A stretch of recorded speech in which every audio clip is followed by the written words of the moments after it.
Hello everyone, I'm Fozzie or Cam, and I'm here as always with my co-host Will. How are you doing today, Will? I'm doing great, Cam. How are you doing?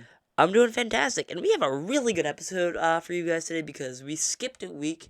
Um, and usually I find when we miss weeks of the podcast, we have a lot. Well, I guess it just makes sense, but we have a lot to talk about, and that just makes for a better episode. So you guys are in for quite the treat today. Yeah, today we're going to be talking about a wide variety of things. We have things from ranging from Taylor Swift to the Halloween movies, and I guess just Halloween in general, um, to the NFL week 7, right? Yeah, I 7? believe Yeah, I believe it's week 7 this week. yeah. Yeah. Um, yeah, we have and you have the new Wes Anderson movie. We got a bunch of stuff to talk about here. Um, Starting off with some Halloween, Will. Today, I just kind of want to discuss some of our favorite spooky movies. Oh, also, in case you're wondering why I have Christmas lights up on Zoom, we shoot our podcast on Zoom, and I don't know if any of you noticed, but during Christmas time, I also had these lights up because it was Christmas. And for Halloween, I was gonna see if they had any decorations, maybe like a pumpkin filter, but they didn't. They didn't. So I put the Christmas lights up. I feel it both Halloween and Christmas are holidays, so I feel like it just kind of Totally. gets everyone in the holiday vibe, in For the sure. holiday mood. So that's why I get the Christmas lights up today. But yeah, let's get started with Halloween. And right off the bat, I actually just want to talk about a new horror movie I saw that relates to Halloween. So you know The Exorcist. Well, everyone knows The Exorcist, a Yeah. classic horror movie, right? Yeah. Okay, so I don't know if you've seen the trailers or anything for the sequel. Well, there already are sequels to the Exorcist movies, but they basically made all of those not canon and not count, and made a direct sequel to the original that takes place in present day. If that makes sense. Okay. It was called Exorcist Believer. Um, well, it was probably the worst movie I've seen this year. I mean, Whoa. yeah. I can't think of anything else wait. There's one movie I saw this year. What was it? That was bad. I'm I know sure. you Oh, I Indiana know you Jones. did. That's That's yeah. it. Yep. I yeah. You No, yeah, you it was worse than you Indiana Jones. you okay. Okay. All right then. Well, at first, like I'm actually not as surprised by your take now that I see 5.1 out of 10 on IMDb and 22% on Rotten Yeah. Tomatoes. When the ratings are that low, I'm not surprised by your take. What's the audience score for Rotten Tomatoes? Do you have it pulled up still? I will take a look at that right now because I do tend to see the audience score be higher. 58%. The Okay. audience says if you can resist the urge to compare it to the classic film that started the franchise, Exorcist Believer, is a halfway decent possession thriller. The critics' consensus, though, says The Exorcist Believer earns points for trying to take the franchise back to its terrifying roots, but a lack of new ideas and scares make this an inauspicious start to a planned new trilogy.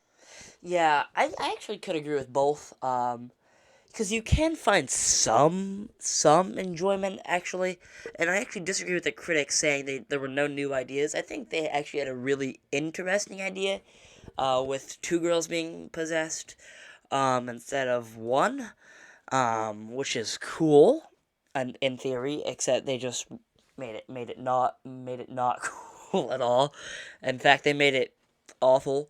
But I do agree, not zero scares, no real good scares. Like that movie Talk to Me I saw earlier this year, made by not I want to say fellow YouTubers, but we don't know them. But YouTubers like us made that movie. They granted they were VFX YouTubers, and making movies on YouTube was kind of their thing. But they made it, and that was 10 times better than a multi. Will Blumhouse spent $400 million acquiring the rights to the Exorcist franchise, Wow. and they made this awful movie. And then you have like Talk to Me, which costed about 10 million, I believe it was, to make, and it's 10 times better story, better scares. Like I said, not to say that there weren't any scares in Exorcist Believer, they just weren't that good. They were kind of just cheap jump scares. Um, But yeah, just wasn't a huge fan of Exorcist Believer. Um, the twist at the end was fine. Their performances were fine. Um, the child actors, they definitely tried their best. They just weren't put in a great movie. I never like to hate on child actors, especially seeing what happened to the kid who played Anakin. He kind of had a rough go of it after he was in Phantom Menace. So I never like to Yeah. go rough on child actors because they're still kids. They're not fully. They're not actors yet. I mean, they still have time to grow into better actors, so you can't really judge a child actor's performance. But I thought they did good with what they had, you know. But yeah, overall, out of 10, I'd have to give it like a 3.5 out of 10. Exorcist Believer. Wow. Yeah, not great.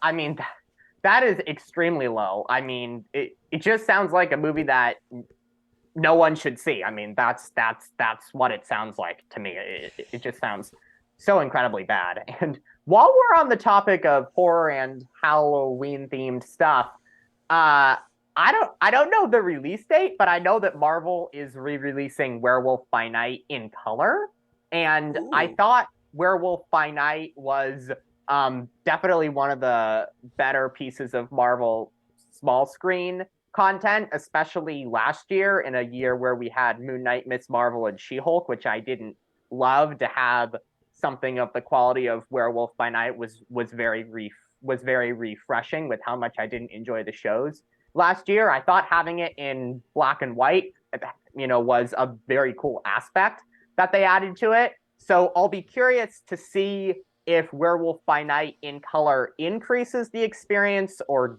decreases the enjoyment of the experience.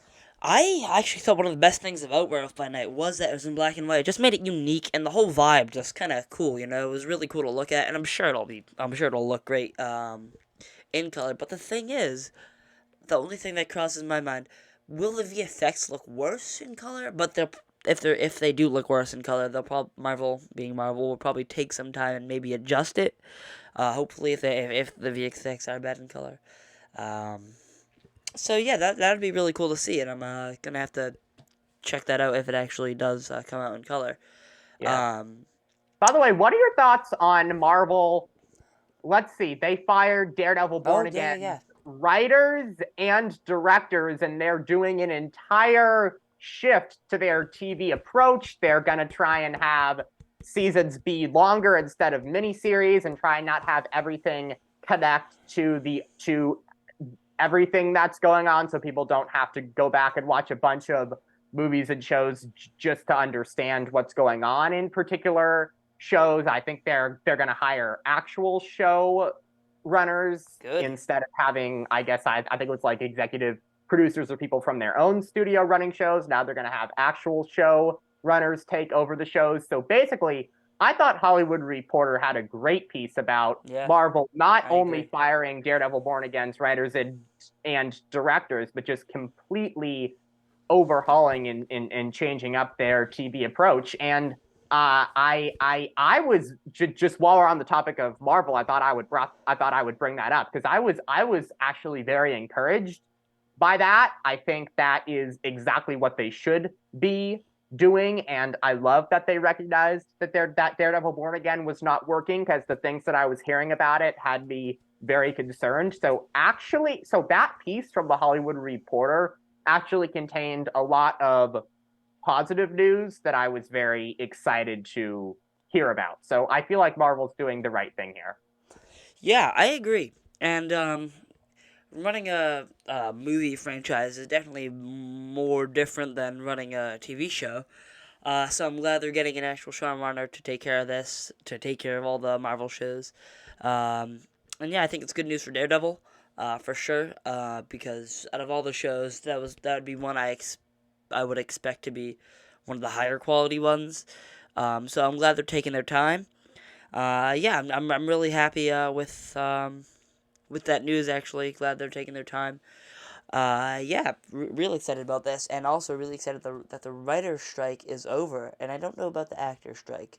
Yeah, the Um, actors strike is not over yet. So as excited as I am that the writers strike is over and that the writers were able to reach a deal with this with the studios, I'm still worried that this could take a while because I'm not hearing anything about the actor strike being resolved anytime soon. So as exciting as the news about the writer strike being over is, I'm still not getting ahead of Yeah, myself yeah, yeah. with thinking that stuff like Cobra Kai season 6 and Stranger Things season 5 that we're super excited about are going to be coming out anytime soon because you need the actors for these shows and Hmm. movies. And as exciting as the writer strike coming to an end is, I am not getting ahead of myself because to me it seems like this actor strike could still go on for a while longer. Yeah, and I mean, the thing I just don't want to get canceled or pushed back even more is Deadpool 3. I have been craving this movie for so long. It's going to be so good, I think, and it's probably going to get pushed back after getting pushed forward, which is unfortunate. But I mean, I was watching Bryan Cranston talk about this. Um, it was crazy. Actors now need in their contracts, characters must be played by real humans. That's just crazy. That's wild. I mean, I never thought I would hear that. Um, Yeah, but yeah, it's just crazy where we've gotten to with CGI and technology and all the stuff that's out there these days. agreed. I mean, it's just crazy. But yeah, I'm hoping it ends soon. But for Halloween movies, do you have any Halloween movies you want to recommend, or you like watching around this time, or ones that you just discovered? You are the expert of them between the two of us. But is there like one of your favorites that you would recommend that I check out this Halloween season? Um, it depends. Kind of depends what kind of horror you're into. If you're Right. like The Shining, I mean, it's like one of my favorite movies of all time. But The Shining's Okay. definitely not for everyone. It's pretty intense. It's a classic. I mean, Halloween obviously is a kind of more tame horror movie. Um, that's a classic. It's I actually I think it's kind of boring, but that could just be me being overly critical. But yeah, I mean, you, there are a lot of great horror movies out there, and it kind of just depends on what you're into.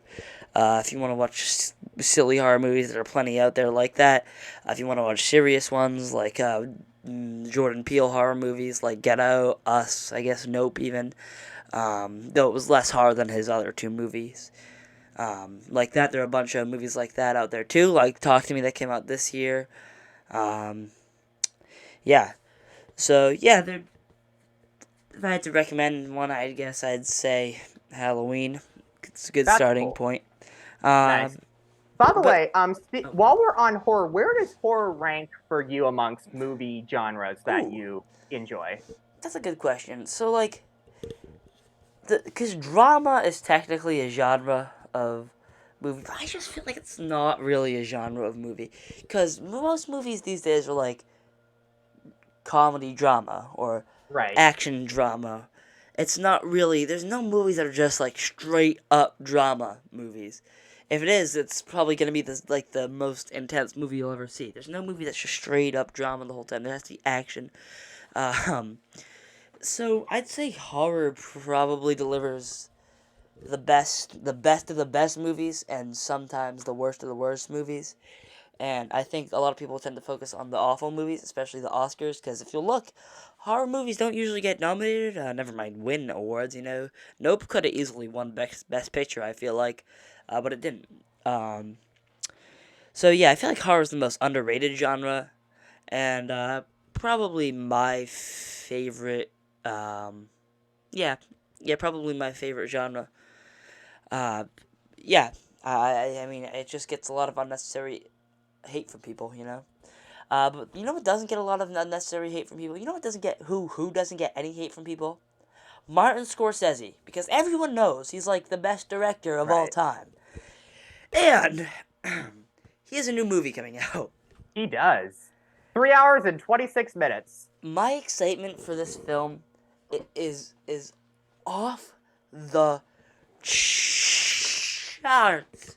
Yeah. I've been reading reviews, spoiler free, obviously, all day. And people say it's one of the most emotionally moving films they've seen in years. One of the most intense, strongest films they've seen in years. Which is, I mean, what did you really expect from Scorsese? Right. But I am so happy to hear that. Right now, it's at a 95% on Rotten Tomatoes, and I think we should just go through a few reviews Let's do just to it. kind of just see what people are saying about this movie. Whoa. We're starting off with a rotten review right off the bat from Alex Bentley. He says Scorsese's preference for putting antagonists first undermines the overall story. Okay. His visual filmmaking prowess remains a strength, but it's not matched this time around by his storytelling. Okay, so what this guy's saying is the storytelling was weak and the visuals were good, and he focused too much on the antagonist. Um, I actually don't believe that. I feel like, I mean, if that's, I mean, maybe that's true, but those don't sound like bad things. And I don't believe the story was weak. Every other review I've seen, the story, no one said the story's weak, you know?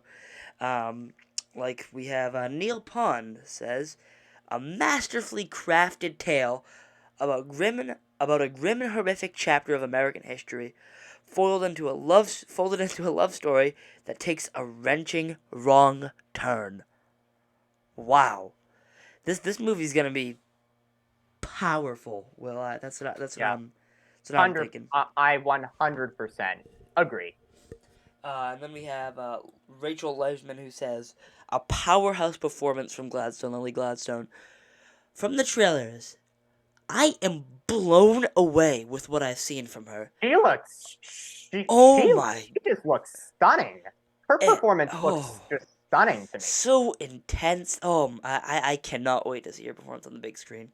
Yeah, like Um, nothing against Leo oh yeah, or Robert De of Niro, who course. are both legends and great actors. Not that their performances aren't going to be great, but when I watched the trailers, I was like, Lily Gladstone, like Oh my from the goodness. trailers, she was who stuck out to me. She just, I think a powerhouse Oscar performance Oh is yeah, coming from her in this film. and I haven't seen her in anything before this. Yeah, I don't think I have either. I can't think of Oh, anything that I've seen her in. you watched Reservation Dogs, right? Yes, yes. I was checking IMDb and she was in that Yeah, actually. I think she has a smaller role in it, but yeah, I'm gonna have to check and see if she plays one of the characters that I know. But yeah, that is a very good show, by the way, and it had its third season Oh yeah, I heard this it year. was good. Yeah, It was a very strong third season, and awesome. Ethan Hawke actually appeared in Wow, one episode, and he was fantastic. So awesome. speaking of that show, it's a very good show, and they had a very strong third season this year. Sounds good. Um, that's funny that Ethan Hawke was in it. Just for an episode? Yep, but Wow. he's fantastic, and he plays a prominent role in the episode that he's in. Wow, cool. Anyway, continuing with that review, a Yeah, powerhouse of course. performance from Gladstone, one of DiCaprio's best yet.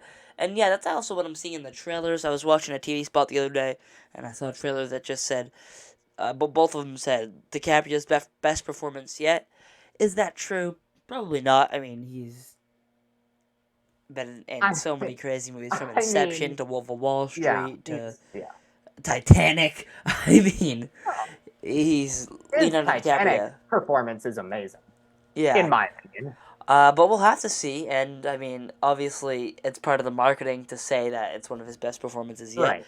But I would like to see if it is, and like I mean, I haven't seen all of DiCaprio's movies, but I've seen quite a few, and yeah, I'd like to see if it actually is his best yet.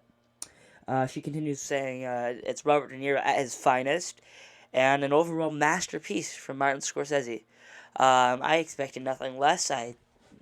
Was zero doubts in my mind that any of these actors were going to be bad. Um, one actor I'm really excited to see in this movie is Brendan Fraser, who actually spoke about working with Scorsese on the Howard Stern podcast, or the Howard Stern show, and he talked about shooting a court scene in Killers of the Flower Moon with Scorsese and said it was the most interesting filmmaking experience of his life. He has 3 cameras set up at the same time, all rolling at the same time, all capturing different angles. So yeah, Brendan Fraser just said it was crazy. You have to be on your toes the whole time when you're acting because you never know when the shot's gonna point at you. So yeah. He also he had nothing bad to say about Scorsese. All good things, you know. So I was happy to hear that. And let's just read one more review from a top critic. Let's see here. Even with its faults, which is interesting to hear because I haven't heard many other people say there were faults.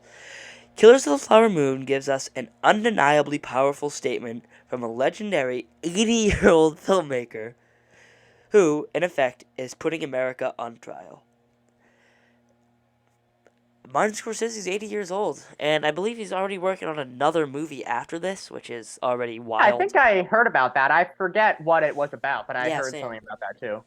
Yeah, I forget what it was about as well, but yeah, I know he has a movie coming up that he's directing, and he also produces. I've checked his IMDb, and you can go. There's a feature where you can look at people's upcoming movies, and I looked at Scorsese. He has like 40 upcoming movies just that he's executive producing. So I think that's really cool that he likes to take, and they're all smaller films from small filmmakers, and I think it's really cool that he produces these smaller filmmakers' films. You know, I bet that really that really helps on having Martin Scorsese produce your film. You know, um, so yeah, let's just read one more review. This looks like a pretty positive review. This guy Aaron Newirth gives it a 9 out of 10. He says, if anything, there should be joy in watching a master filmmaker ride on his instincts when given the means to do so. So yeah, this just sounds like a masterful movie from Scorsese, you know. So yeah, I'm excited to see it, and I think I told you before the show. I'm gonna try to see it in IMAX tomorrow. If not, I'll see it next week. I don't know. Maybe Friday. Oh man, I have to figure when I'm gonna see this. Um, but yeah, I can't wait for this movie. And what are your thoughts going in? Do you have any more thoughts going into this? Oh, I'm just I'm just pumped to see it. I love what the story of the movie is about. I feel like having indigenous representation in films is something that we don't have enough of. So I love that they are getting their time to shine in this film. I think that's extremely important. So I love just what the film is about. And I love that Robert De Niro and Leo DiCaprio are the two people Martin Scorsese has collaborated with the most. They did do the movie This Boy's Life, which I thought, which I think is a Yes. very, which I think is a very good film. By the way, they did that together back in 1993, I but that wasn't directed by Martin I think Scorsese. I saw a So clip of that movie. yeah, Is that I does he play actually his saw it father? recently. Y- yes, Yeah, that's it then. and yeah, but I saw that movie recently. I thought it was very good, but obviously it's not directed by Martin Yeah, yeah. Scorsese. So even though Leo and Robert De Niro have been in a movie together before, I love that they're going to be in a movie together directed by Martin Yeah. Scorsese because those are the two people that Scorsese has collaborated with the most. Mhm. And I've actually watched a good amount of films recently with both Leo DiCaprio and Robert Oh, like De what? Niro. So I've um gosh, let's see. I'm gonna try to remember the full list, but with Leo, I've seen, let's see, This Boy's Life, What's Eating Gilbert Grape, Romeo and Oh yeah. Juliet, Marvin's Room, Titanic, Catch Me If You Can, The Oh, Departed, I heard that was good. Revolutionary Road, and The Revenant are the ones that I've seen with him, and the ones I've seen with Robert De Niro are Good Goodfellas, Silver Linings Playbook, uh, Marvin's Room. He has smaller roles in those two films. Not that he's not excellent Yeah. in them, but he has smaller roles. I don't. He is actually in a movie with Bill Murray called Mad Dog and glory. So it was very nice to see them in a film Yeah. together. I did not know that they had been in a film together. So when my dad How told did me about I? that, I was very excited. And obviously This Boy's Life, which I just mentioned, and this other movie of his, I believe from the 80s called Midnight Run, which I thought was a thoroughly entertaining film. So having seen a good amount of films from both Leo and Robert De Niro recent recently, and really getting into and gaining a lot of respect for both of them as actors also has me very excited to see this film. So I'm excited to see the film because of the actors that are in it, because of the guy who's directing it, but above all, I just love the story of this Yeah. film and what the film's gonna be about. I think it's gonna be really important that people, because I have read into what the true story behind this film is, and it's just tragic. And I think it's super important for people to get to know about this. So I'm just super excited that this tragic story is going to be shown in film, because it's a story that I think is very important for people to know about. Yeah.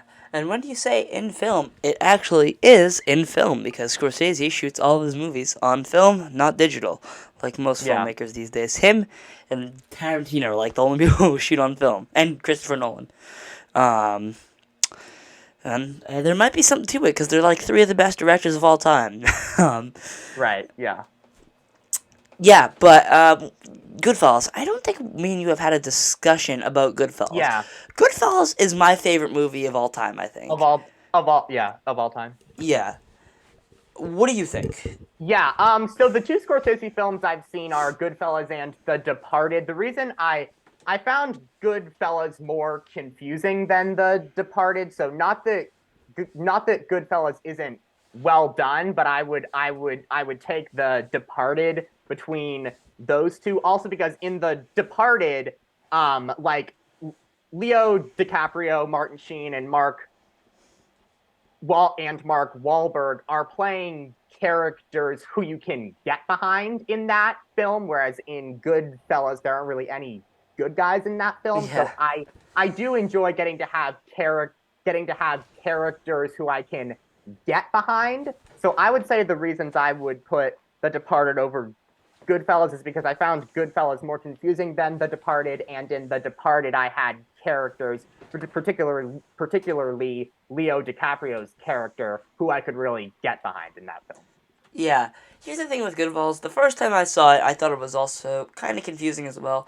Then Yeah. I watched it like three more times. And it was like, oh, and then the second time, the third time I watched it, oh, okay, then more things started to click, and now it's just the best. I love that movie so much. Yeah. It's the energy, the music, the song Rags to Riches in the beginning, which is in the trailer for my new short film that's coming soon called Bad Case of Death. It's a film Yeah. noir. Super excited for Um, that. yeah. So check that out. That'll be on my YouTube channel called Cam soon. There'll be more updates soon, probably a second trailer soon. Um, but yeah, I don't want to make this about me. Um, but yeah, I think the both of us are really excited for the new Scorsese movie, and I cannot wait to watch this movie. Yeah. Will. I am just extremely excited. It looks fantastic. And by the way, before we wrap up this conversation, out of curiosity, what movies with Robert De Niro and Leonardo DiCaprio have you seen? Oh man, let me think here. The Departed, with Leonardo Leo. Yeah. DiCaprio. Oh man, Inception. Um, Once Upon a Time in Hollywood. Django Unchained. Oh, let's see. Oh yeah. Oh man, this is putting me on the spot here. No worries. No Yeah, worries. I'll think of it in a sec. Yeah. All right, now some of the De Niro films I've seen are Goodfellas, obviously. Yeah. The Irishman, as kind of recently. That movie's great. It's really long, but I really like it. As Pacino in it. My favorite actor of all time is in it, Joe Pesci. I mean, De Niro is just kind of in a lot of movies now. I saw that new movie Amsterdam he was in. He played a more minor role in that, but that movie wasn't actually that good. It had a Taylor Swift was before we just resumed shooting this episode. Me and Will were just talking about Taylor Swift, but she was actually she was in that movie. She also played a minor role. Wow. Yeah, she was fantastic. I mean, she's good, good at everything, I guess. But yeah, it was a decent movie. But he was probably one of the better parts of it. But while looking at Leonardo DiCaprio's IMDb while I was waiting, I wanted to mention this. Yeah. Okay, so like I said, I mentioned this feature earlier in the episode. We can Right. look at the upcoming movies of these people, and okay, one upcoming movie for Leonardo DiCaprio is Roosevelt, where he plays Theodore Roosevelt. Wow. I did not know about this. Another upcoming project is untitled Ulysses S. Grant movie, where he plays Ulysses S. Grant. Wow. Wow. So And he is going oh, all in on we're playing not famous done, Will. historical people. Okay. Leonardo DiCaprio is playing Leonardo da Vinci in the Leonardo da Vinci movie. Okay, so he is about to embark on a historical figures phase, I guess. This is unbelievable. I didn't know about any of this. This is And I think, yeah, this is unbelievable. Wow. crazy. I I think mean, I think I heard about him being in Quentin Tarantino's next film as well. that would make the movie Potentially. critic, right? Yeah, yeah. I think I saw him listed as one of the people being in that film. Oh, I'm also checking his upcoming, and I see The Wager, a tale of shipwreck, mutiny, and murder. Okay. That Directed by sounds Martin Scorsese. wow. So this guy has no plans of stopping whatsoever. He. I have no idea about any of this. This This is is unbelievable. this is insane. This is insane. I mean, this guy is unbelievable. I mean, he must be in pretty good health, I guess. I mean, for Yeah, I mean, he's 80 years old. I mean, I saw at the premiere. He looked fine. I mean, obviously he looked older, but he could get around fine. I mean, yeah, the only thing is he needed help getting up the stairs, but that was kind of there were a lot of right. stairs. It's fine. Um, Yeah, but I mean, I see him in interviews. So he's so sharp. So I mean, he talks ridiculously fast. Um, but yeah, he's and like mentioned earlier in the episode, Brendan Fraser was talking about him, and he was talking about just the way he directs. He's solving a. I think what Brendan Fraser says, he's solving a million problems at once. He knows how to do everything. He has it all under control. Um, so yeah, I love Martin Scorsese. yeah. I mean, Um, that's what makes him a legend right there. And by the way, on Leo DiCaprio and Robert De Niro, I don't like. I feel like I actually did not give them the respect that they deserved with how I talked about them a second earlier in the podcast. I would just like to say these guys are amazing oh actors, yeah, Hollywood legends. They deserve all the shine that they have gotten over their careers. How I was introduced to Leo, not that I didn't know of him, but my English teacher last year had us watch Romeo and Juliet in class. And when I saw Leo in that film, I was like, this guy is amazing. Having to memorize the Shakespeare language is an incredibly hard thing to do. yeah. And I just thought he did it incredibly well. So after seeing him in that, I was like, I've got to see some other movies with this guy. My next one was Titanic, Oh and yeah, that movie and yeah, you love that blew me movie. away. That is my current favorite movie of all time. And then other ones I continue to see him in, I was just like, this guy is worthy of all the hype. This Yeah. guy is a spectacular actor. And then some of the movies I've seen with Robert De Niro recently, I thought the same thing. I was just like, this guy is fantastic. So Yep.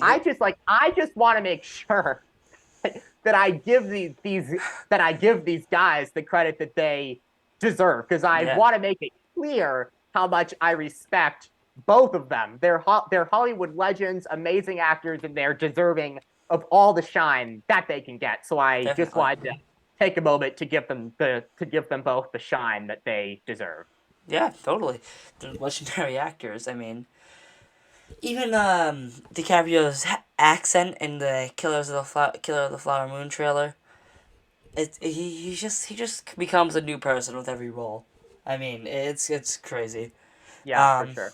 but moving on from this, we spent a lot of time on this. We might have to skip a few things and save it for the next episode. Um, I did want to talk about this actually because I need this in the title because the person I'm about to talk about gets a lot of views. Taylor Swift. Oh boy. I Biggest her, star in the world. her movie, her her concert movie. All it is a concert. Has made almost, I think actually has made about $100 million, and it hasn't even been a full week.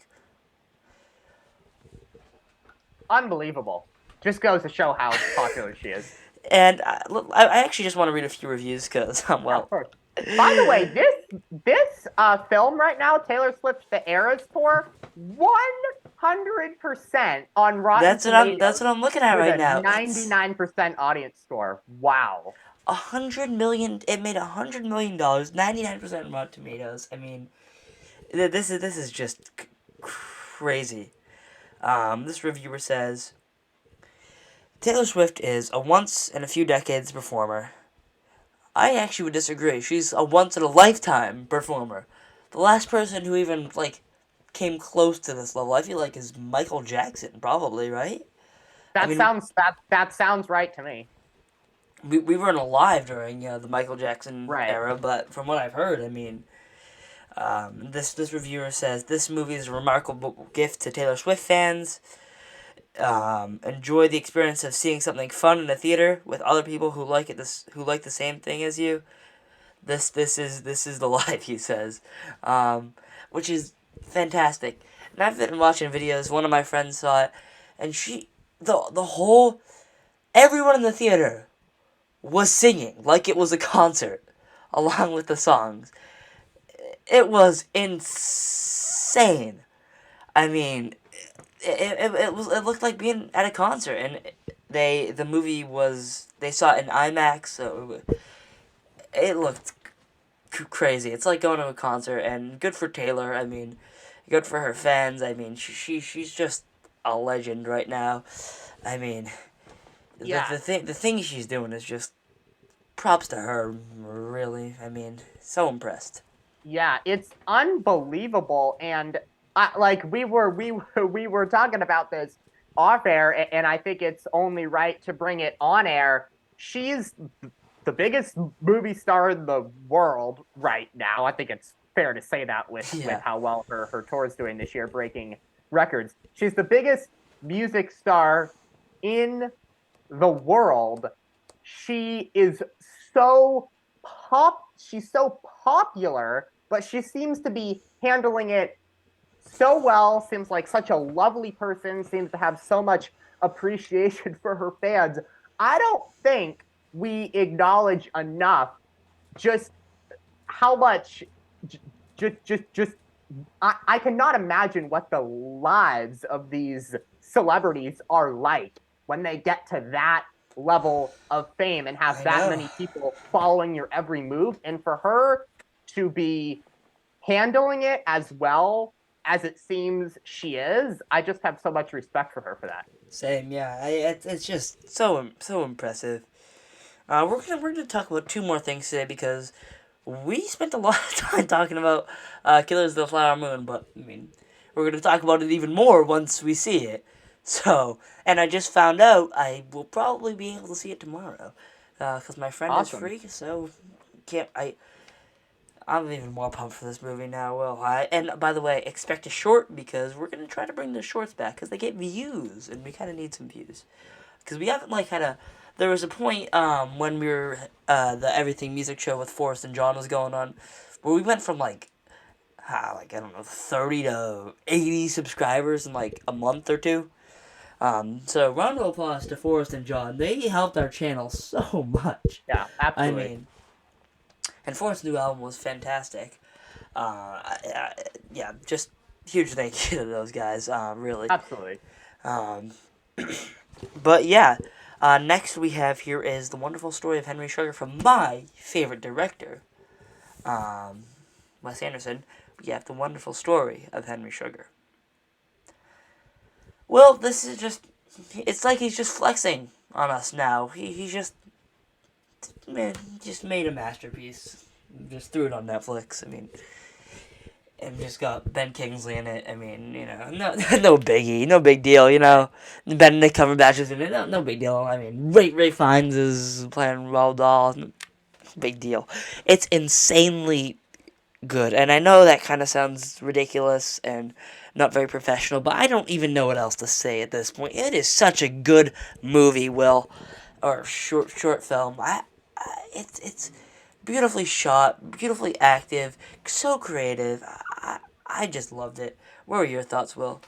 Yeah, so the Wes Anderson projects I've seen now are Rushmore, Moonrise Kingdom, Asteroid City, and The Wonderful Story of Henry Sugar. And I feel like The Wonderful Story of Henry Sugar, I think that's a movie that is gonna be for certain people and not as much for other people. If you're into kind of the more fast talking, not very emotive, not very emotional characters that Wes Anderson. I mean, those are always kind of the characters he's had in his films, but I feel like he's doubling and tripling down on that approach right now. I feel like if you're into that approach of his, you may love The Wonderful Story of Henry Sugar. I feel like if you're not as much into that approach, it may not be as much for you. Of the four Wes Anderson projects I've seen, I've leaned more toward Rushmore and Moonrise Kingdom as my two favorites because I was able to connect to the characters more than I connected to the characters in Asteroid City and The Wonderful Story of Henry Sugar. So even though I didn't enjoy it to the extent of the first two Wes Anderson films that I saw, I also acknowledge that this just may be a preference thing and it's well done, but it may be more for certain people than others. Yeah, I see what you're saying, and especially with the way his characters talk, it's definitely changed throughout the years. If you want to see a movie where they don't have that style of talking, Royal Tenenbaums would be for you, Will. That movie is Okay. so good. That's also one of my favorite movies of all time. That is one of my favorite Wes Anderson movies. The acting is stunning. Gene Hackman is phenomenal. It's just beautiful. It's emotional. The music is great. It doesn't. Rushmore doesn't completely feel like a Wes Anderson film. Mm-hmm. It's kind of like that. Okay, Um, cool. That's awesome. it's kind of in that same vein. Real world. Unlike I feel like his more recent movies have actually kind of been like a theater production. And actually, Henry Sugar actually was a theater production. Not that that's a bad thing. I enjoyed it immensely. I mean, and also Asteroid City was also a theater production. So I guess that's just what he's into right now. And I know he has another movie with Michael Cera that's supposed to come out soon. And Michael Cera and Wes Anderson sounds like a really good combo. It'll probably be a coming of age story. No, he's too old for a coming of age story. I don't know. I wonder what it could be. Whatever it'll be interesting. But that guy just doesn't stop working. Will, I mean, he is going at it right now. I mean, It is, yeah. he took a big break between Isle of Dogs and French Dispatch, but now he's just French Dispatch, Asteroid City, four short films, and then another feature length film. He's always working now, I guess, which I Go keep it up, Wes. I need more of your movies, please. Yeah, and I know you. I haven't had the chance to see them yet, but I know you had the chance. I believe it was three other three other short films that he Yes. dropped on Netflix, along with the wonderful story of Henry The Sugar. I know you had the Swan, chance the to see Ratcatcher, and Poison. those. What were your thoughts on those? I'll just rank them real quick. Okay, great. Number three, the Swan. It was just visually not as exciting, and it was just kind of the same thing the whole time. Not that it was bad; it was just kind of lesser. Um, then probably Poison. It was fantastic. Benedict Cumberbatch was in that one. It was really interesting and kind of not what you'd expect from a Wes Anderson movie, and the ending's hilarious. Um, and then also Ben Kingsley is in that one as well. And then number one is probably The Ratcatcher, starring Ray Fiennes as both the Ratcatcher and Roald Dahl. He's fantastic in that. That movie that one's just hilarious. But yeah, they're all good in their own way. I just loved Henry Sugar. I thought it was phenomenal. And Wes, please keep making movies. I will keep watching them, please. Um, so finally, to wrap up this episode, we have one more topic here. Ahsoka, which we somehow haven't talked about the whole thing yet. Well, this show is the best Star Wars show I've seen so far. Um, so Yeah, yeah, round of applause it for Ahsoka. It yeah was incredible. it's I mean, yeah. what were your thoughts on the show? Yeah, it is now Ahsoka and the Mandalorian seasons 1 and 2 that are my crown jewels, top of the mountain, best things the out of all of the Star Wars TV shows that I've shown. I thought the finale was a masterpiece. The show had already had so many great episodes, but I thought the finale just took it to an even another level. I thought the finale was a masterpiece, and this is the biggest testament, Cam, that I can give to this show. So I have different categ- I have different categories for how I rate things, and usually for Star Wars, their content will fall into the good, very good, or great category. And this is the biggest testament I can give to Ahsoka. I'm watching Ahsoka episodes 1, 2, and 3, and I'm like, these episodes are great. How could they be any better?